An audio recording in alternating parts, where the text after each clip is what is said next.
그를 말로 풀어드리는 박재일의 직설사설입니다. 의료개혁, 의사수 정원. 이 문제가 총선의 내관이 될 것이라고 제가 2달 전에 말씀을 한번 드렸습니다만 대통령이 탈당하라, 이 문제를 해결하라 이렇게 얘기를 하고 있는데 당장 대화에 응하라, 대화가 부족했다, 다 하나마나한 소리입니다. 이 문제가 얼마나 심각하고 또 얼마나 여러 갈등 요소가 있는지를 미처 깨닫지 못하는 것이겠죠. 이 문제는 선거 이후로 미뤘으면 합니다. 표 계산을 해서는 좀 곤란한 사안은 아닌가 이렇게 보는 것입니다. 난상 토론을 벌인 끝에 서로가 완전히 합일된 입장에서 이 문제를 해결했으면 좋겠다는 것이죠. 의료라는 것이 빵이나 교육 이런 부분과 비슷한 수준의 그런 국가적인 과제이고 우리가 늘 가져가야 할 이슈이자 한 분야이기도 합니다. 어차피 이 사안이 선거 이전에 타결되어 봐야 정치적인 쇼라는 의구심도 받지 않겠습니까? 또 이재명 대표는 아니 6.29 선언하듯이 이게 지금 쇼를 해서 합의가 되지 않느냐, 집권 여당에 유리한 표 계산이 된다는 것을 미리 짐작해서 차단하다는 발언이겠죠. 또 한편 의료인 가족들은 100만 표가 있다, 20석 30석이 날아갈 수도 있다고 했습니다. 그래서 담백하게 허심탄회한 토론의 장이 필요하다. 한 번 더 갈등의 요소를 좀 증폭시키고 드러내고 누가 더 미래지향적인 의료개혁을 낼 수 있는지를 한번 국민들에게 선보여자는 것이죠.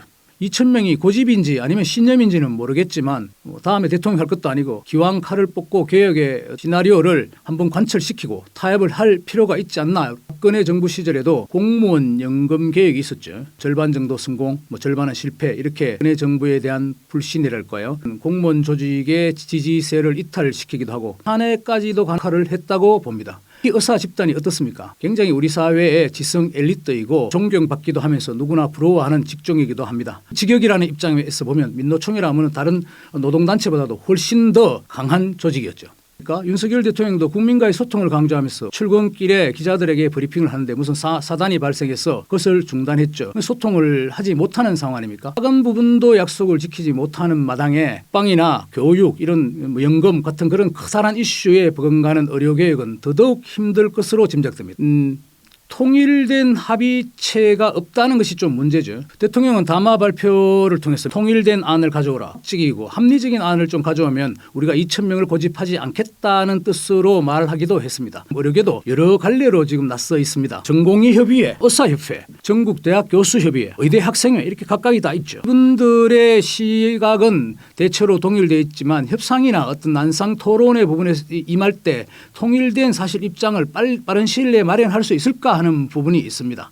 또 의료계 내에서도 100만 표를 갖고 있다, 이렇게 얼음장을 놓는 그런 강경파도 있다, 이렇게 봤을 때는 좀 더 진짜 시간이 필요할 수밖에 없는, 의료계 입장에서는 이게 37차례 정부가 대화를 했다고 하지만은 바쁜 분들이 이런 국가적인 대사안을 놓고 굉장히 심도 있게 생각해 보지는 않았을 것입니다. 아마 이 사안이 던져진 이후로 고민을 많이 하게 되지 않았을까 하는 그런 이해도 됩니다. 국민 피로도가 굉장히 높아지고 있습니다. 전공의 8,800명이 의료 현장을 떠난 지 벌써 한 달 반이 지나고 있습니다. 인턴 등록도 지금 8,000여 명 중에 10%도 되지 않는다고 하죠. 의대생들도 동맹휴학 비슷한 것을 해서 지금 유급 위기가 발생할까 봐 지금 노심초사하고 있습니다. 이제 의대 정원을 발표하지 않았습니까? 이 부분에 대해서 법적인 행정소송 가처분 신청을 냈지만 법원에서는 그건 대상이 안 된다고 이미 2차례 각하를 했습니다. 이런 와중에 우리는 또 의료계의 의료 현실을 국민들이 좀 알게 된 그런 계기가 됐죠. 대학병원, 빅5 내지는 거의 30% 이상이 전공의들 중심으로 이루어지고 있다는 것을 알게 됐습니다. 숙련된 의사는 중간 단계의 병원, 종합병원 이런 데서 더 많이 이루어지고 평균적인 의료질은 더 나을 수도 있다 하는 것을 국민들도 눈치채기 시작했습니다. 그래서 서울대병원 같은 경우에는 전공의가 없으면 하루 지금 10억씩 적자가 난다는 것 아닙니까? 의사 평균 소득이 OECD 기준으로 따지면 거의 최상위급에 속한다. 진료 횟수가 평균 15.7회, 선진국은 5.9회, 우리는 거의 3배에 가까운 것이죠. 근본으로 돌아가면 결국 의사 수가 많으냐 적었냐인데, 변호사의 숫자를 기하급수적으로 늘려서 변호사분들은 사실 무한 경쟁의 시대에 돌입했습니다. 그게 변호사의 법률 서비스의 질이 높아졌느냐 하는데 퀘스천 마크가 있습니다만은, 사실 예전에 이게 변호사 정원을 하기 전에는 법원 앞에 변호사 사무실에 가면 사실 변호사를 만날 수 없었죠. 그러니까 변호사가 많아지면서 우리가 대면할 수 있는 권리가 더 많아지기 시작했죠. 의사가 부족하냐 아니냐에 대해서는 아직도 여전히 첨예하게 대립하고 있습니다. 실질 활동하는 의사 수는 최근 10년간 9만 명에서 11만 명 정도로 늘었다는 게 의협신문에서 나온 것을 제가 본 적이 있습니다.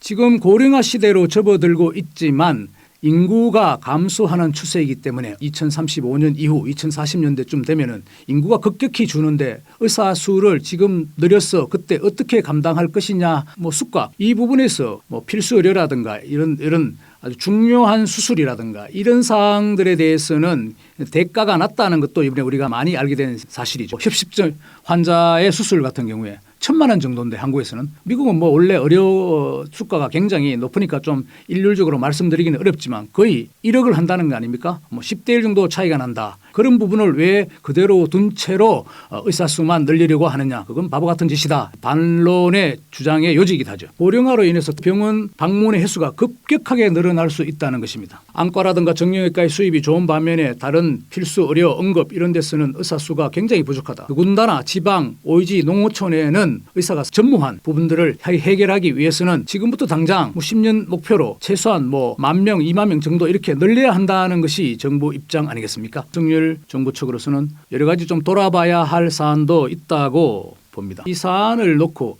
좀 정무적인 섬세함이 부족하지 않았나 하는 것은 한번 되새겨봐야 될 문제인 것 같습니다. 일종의 설득 커뮤니케이션인데요. 상대를 설복하는 굴복시키는 게 아니고 설득해서 내 편으로 만들고 이해시키는 그러한 기술, 그러한 노력들이 좀 아쉬웠다, 부족했다 이렇게 판단됩니다.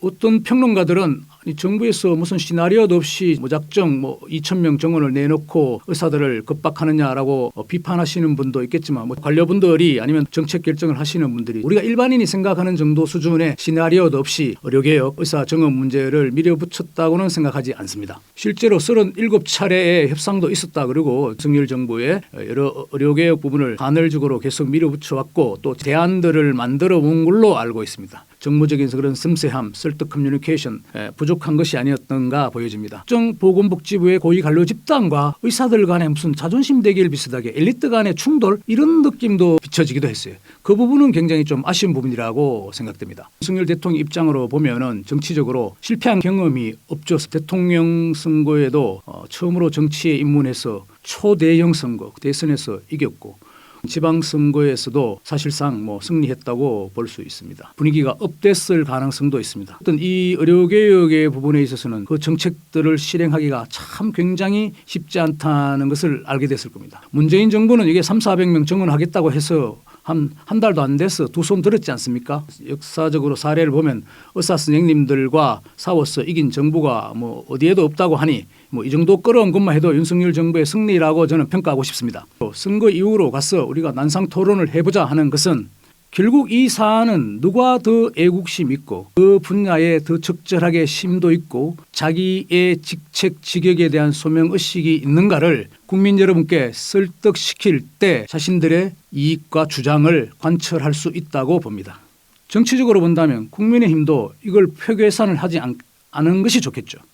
이것 때문에 설령 선거에 대해 참패한다 하더라도 선거 이후 이 제대로 된 개혁을 할 수 있는 방안을 모색했으면 합니다. 대통령도 업적을 남겨야 되지 않겠습니까? 진정성을 갖고 정확한 데이터를 갖고 미래 국가를 생각한다는 마음을 의사 선생님들에게 읽게 한다면 의사분인들 그걸 반대할 이유가 뭐가 있겠습니까? 물론 시간이 좀 걸릴 것 같습니다. 국민은 아프지 않는 것이 최선의 방안이 아닐까 생각됩니다. 어떤 좋은 개혁이 이루어지기 위해서는 각자의 고통 분담이 불가피하다. 직설사설 마치겠습니다. 안녕히 계십시오.